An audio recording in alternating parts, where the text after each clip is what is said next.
ലാലേട്ടൻ ഷൂട്ടിങ്ങിന് കയറുന്നതിൽ അല്പം മുമ്പ് തന്നെ ഇവിടെ യൂട്യൂബിൽ വീഡിയോകൾ വന്നു തുടങ്ങി.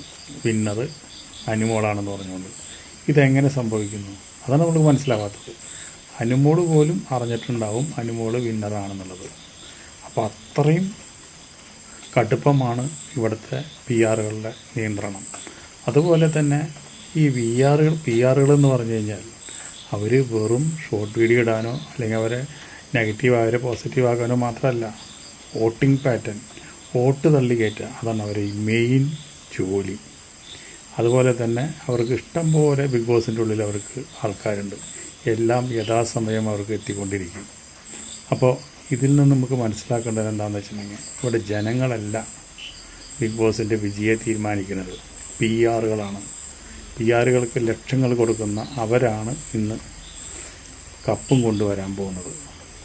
ഇതൊരു വലിയ ബിസിനസ്സായിട്ട് മാറിയിരിക്കുന്നു.